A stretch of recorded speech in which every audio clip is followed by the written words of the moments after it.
Hello everybody, my name is Metroxix3C and welcome to the channel.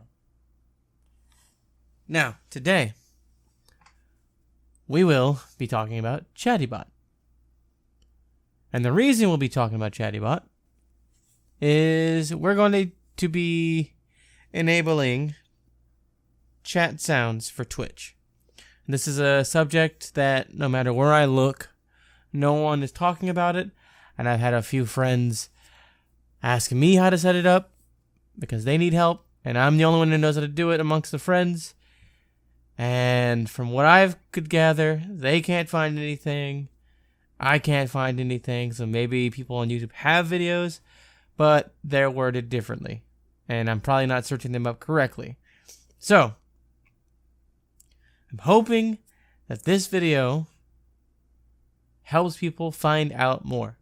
Because ChattyBot is really helpful when you have a hard time paying attention to Twitch. And that is, I'm going to tell you right now, one of the hardest things for some people to do.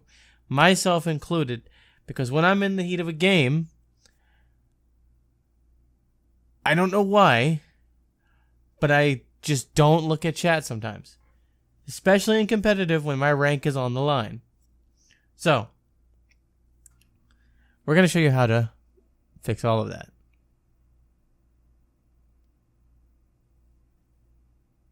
So to start off, we're going to go to main, go to settings.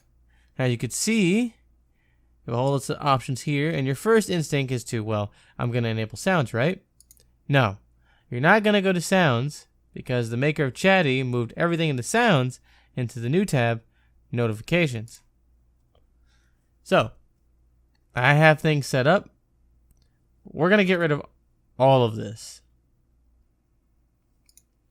Alright, so we're at a blank slate. I cleared everything just for the purposes of this video. We're going to go up here, and we're going to hit plus.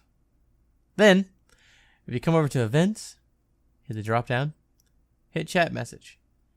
Now, if you hit chat message and you don't like that everything sets it off, I recommend going to whisper and have people whisper you.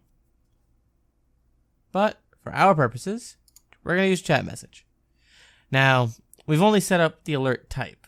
We need to officially enable it.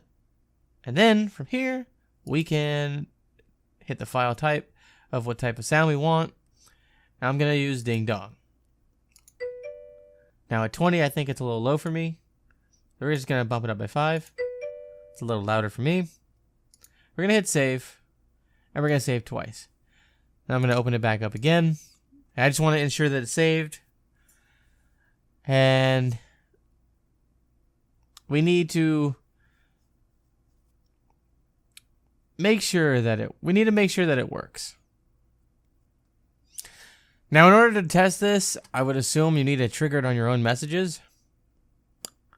Because I've been running through an issue during this recording that I think has been my entire fault this entire time. And I'm running through this again because I haven't done this in so long. We're going to take a second to explore this a little bit because this is the part I remember. So if you want to customize your text so you can, if you're the type of person like me that wants to separate things by look, so say you come here and you don't want to read that as a chat message. Maybe you color code things. So in my case, chat message, we're just going to pick a few blues because I'd like to pick a few blues to be crazy. We're going to choose that blue. But actually, no. We're going to hit greens. We're going to do that green. I'm going to show you in a second what this is going to do. Background. We'll come back to that blue. Perfect. So if you want to color code some things, go ahead and do that by hitting these colors. And then what that does is it turns this into blue and green. So if, say, you want chat messages on blue and green, say you want to come in and you want to do whispers on like red and black. So that way, when, let me make sure I save, and bad about that. That way, say you do this. If someone types to you, what it's supposed to do, if I remember correctly, it's supposed to show it to you in like blue and green or something like that. I think. It's been a while, but the main purpose is if you want to hear messages, you're going to have to set it up the way I showed you. If you want to hear your own messages, don't forget to tick this. I drove myself crazy while making this video, forgetting to hit this. But for the most part, we're going to TLDR it real quick. For the most part, just for your viewers, remember, chat message or whisper, you got to come and enable it here. Choose the sound. Set your volume. I recommend 20, 25, or 30. You can do cooldowns or passive cooldowns if you want. And then just hit save. That should work. So if you want to add sounds, what you're going to need to do is come over here to sound settings.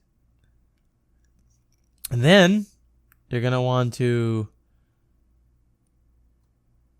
figure out where the file path is. You can go there, add sounds into that folder, or you can change the file path. And then select where you want the file path to be, and it'll change it in here, and that's where the sounds are going to go. But when you change the file path, be sure to hit rescan folder. I'm going to rescan folder. It's going to find the default sounds that it came with, but there are actually more sounds in this folder. They're just the wrong file type. It only reads WAV. You need to go into Audacity or whatever audio program that you have that can convert any file that's MP3 into a WAV. Convert that to a WAV and then drop that into this folder. If you don't do that, you're going to scratch your head wondering why this doesn't work. For the most part, you should be set. We're just going to go ahead and test it again just to be sure it's still working.